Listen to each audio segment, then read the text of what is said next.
Okay, the Zimbabwean foreign policy makers, let's have a chat. Let's talk about a World War III scenario. For we do know that the world is marching towards some kind of form of a World War III if we are not ready in one already. The war in Ukraine and the war in Israel is probably the beginnings of sorrows, the beginnings of global wars, the beginning of World War III. It might not be visible at the moment, but perhaps after 10 or 20 years, when we look back, we will say World War III started in Ukraine. You know what I'm saying? Now, as a foreign policy maker in Zimbabwe, you want to know how to position the country as we enter into that kind of a global warfare scenario and how Zimbabwe can come out at the end as a winner. Here's what we're dealing with. We're going to deal with China and the Russia bloc fighting against the American and the British axis. Now, here's the thing. Now, forget about all those four because they are all in a mood of self-destruction. In that scenario, the Americans and the Chinese are on a self-destructive mode. They will destroy each other during war. The Russians are not going to spare France and the British. So, seeing that the British are not listening to us when we're trying to help them, we're just trying to help them, but then they undermine us because we're black and we're broke. But here's the thing: when you're planning for the country, position it with winners. The winners that I see emerging in a post World War III era is Germany and Japan. And I think Russia would be in a very good and strong position to go ahead. I think France and England are going to be decimated. I think the Americans are going to be severely wounded. And I think China will be wounded too. So, because China controls, uh, or rather, is the global manufacturer, I think in a World War III scenario, they will lose that status. It will be now in the hands of the Japanese, perhaps some South Asian countries to some extent, and in Europe, Germany. I think Germany will take a step back in the war. Probably they'll be involved, but it's most likely that those in the forefront in Europe will be Britain and France, and Putin is not gonna be nice to them. I think that their economy will be geared towards a war economy more than anything else, and that war economy is going to benefit industrialized countries like Germany. Why? Because Germany has got so many industries, they might actually be the manufacturers in this war economy. The Chinese cannot manufacture anything during a time of war. The Americans also cannot manufacture much during a time of war. In fact, there might actually be high inflation in the United States such that it will be unprofitable for anyone to do business in the United States.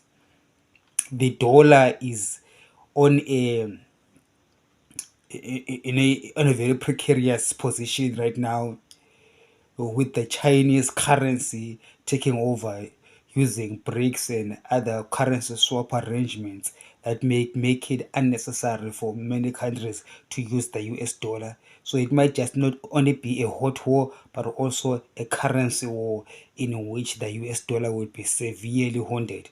They've already they've already shot themselves on the foot by sanctioning Russia and therefore propelling Russia to come up with other contingency plans of going around SWIFT. So the more the Americans keep on being antagonistic against the Chinese, the more the SWIFT system is going to be less relied upon by the Eastern world. And that is a terrain that the world has never entered before. No one knows how currency was and currency flows, then the dynamics of that nature will play out.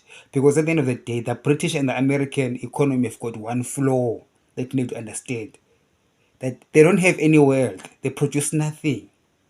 They just print British pound and print US dollar out of thin air. It's not food. A US dollar is not food. It's not material. It's just paper. Its value is derived from the trust that it gets from people. So if China can use its currency and and bypass the US dollar, China has got resources. Russia has got resources. And they are partnering with Africa with the resources. Britain and USA, perhaps USA has got its own resources, but that's not enough to sustain a global power. It's enough to feed the Americans only, but not to be a superpower. For now, they have been maintaining superpower dominance by the uh, by using their military to force people, in a nutshell, to use the US dollar. But of course, as I say, that going forward, the warfare will be in all fronts, not just a hot war, but also a currency war, a trade war, an economic warfare, in which when other systems are built, the American centric system might find itself having to beg poor countries like Zimbabwe to be on their side. In as much as they undermine us and they think they're nothing, these British and these Americans are gonna learn the hard way when they begin to realize that in a world war scenario where the war is fought in all fronts, actually the ability to print US dollar out of thin air will not be able to save them out of the economic crisis and pandemonium that is going to come when the next global financial crisis finally hits in New York, because they will no longer be able to print money to get out of the crisis. Before, the Federal Reserves printed money. Well, they printed money because it was just a liquidity crisis, and or banks that were underwater, and therefore they are able to just print more money, and perhaps in good times their banking and their other financials would recover. But this time around, you do not know what's going to hit us. At the end of the day, wealth is resources. It's not paper currency. Paper currency won't cut it. Those were the resources were made. Those who are able to harness resources and produce things out of them will have the real wealth. But the British don't have any resource, or don't have much resource, and they don't produce much. Therefore, financial services, which in that scenario, nobody will be needing their financial services. Nobody will be needing their currencies. A plummeting of the US dollar and the British pound in a world war scenario is what is not going to be sustainable for them. And so, if you are Zimbabwe, you need to focus on those things and get to uh, position your country in which you do not fall with the Americans and the British. And also recognize that the Chinese also are going to be severely wounded. And it's highly likely that Russia, even though that Russia too will be wounded, they have got a backup of real resources and a real capacity to produce. But the winners will be those outside the four, which, in my view, will be Germany and Japan. Japan is a manufacturing hub as well.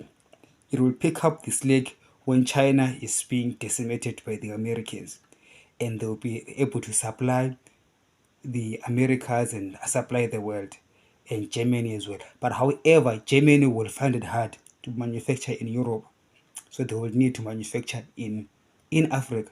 Even the Chinese companies themselves will find it difficult to manufacture in China they will also have to diversify to Southeast Asia and also Africa. In that scenario, you will have to see that Africa becomes a very essential hub for manufacturing in a World War III scenario.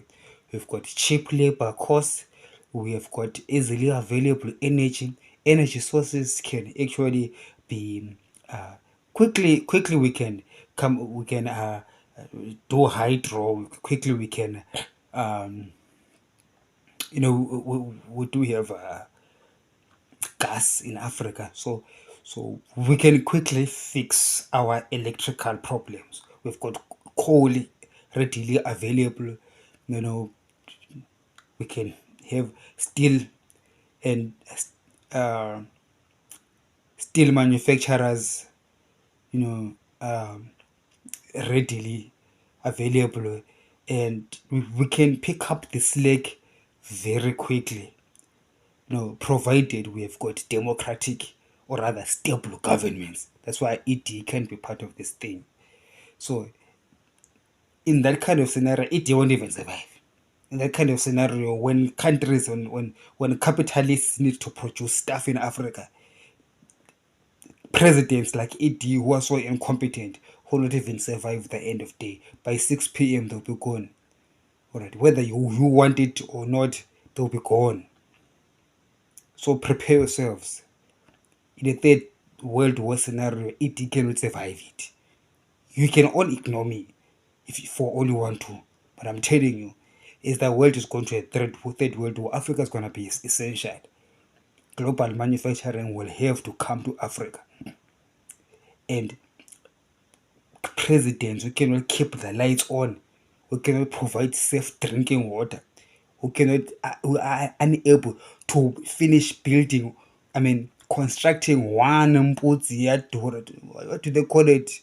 Mputsi Yadura or Mputsi something interchange. Just one. They're not gonna cut it. Alright. They are just not gonna cut it. So this is a hot war that is coming. This is a cold war that is coming. It's a currency crisis that is coming. It's a global financial mayhem that is coming. And Germany is most likely to be the biggest winner in it. And if you're a Zimbabwean foreign policy maker, you need to be start looking towards Germany, looking towards Japan. Don't put your eggs too much on the British, the Americans, even the Chinese. Perhaps we can put half an egg in Russia. Because Vladimir Putin is not losing this war. He may not win it, but he's not losing it either. The West will claim that he lost. He also will claim that he won. But both sides, they are up to destroying each other. And we Zimbabweans should let them do what they want to do to each other, and we place our bets in the right places. Appropriate bets across the globe appropriately. Add more leverage on the Germans and on the Japanese. The French, don't tell me anything about the French. Vladimir Putin is already destroying France in the Sahel region, in the whole of the North Africa. France failed its engagement with Africans, and because of that, nobody likes France anyway. The Senegalese, they don't want them. Everybody in the Sahel region, they don't want the French because of their neo-imperialism, and the Russians have been welcomed in most of Africa. The Russians are taking a stronghold in South Africa, and the Chinese. So you are seeing that Africa is already engulfed by these two superpowers, and the Americans and the British are playing second field freely. So, and what they are left with is just a currency which can be valueless overnight. The Chinese and their partners can just decide not to use the US dollar. That will bring a crash in the US dollar. And that could also be disturbing to the US Treasury yields. Once the US Treasury yields start yielding 10%, but by the way, have you seen that there is a bear market in the US Treasury market from close to 0% on the 10-year, now between trading between 5 and 6%, with some analysts thinking it might go to 10. That's just what they're thinking. It can go to 20% yield on the 10-year bond note, US 10-year bond note at 20%. That is possible. And in that scenario, where there is high uncertainty, it can no longer be called a risk-free investment. And that will just spin the whole global, financial system out of alignment, and no one will know, no doctor will know what to do and how to heal it. And that will be a period where legends are going to be born. I can't wait for it to come, because chaos is when you see who has been swimming naked. Have a great evening.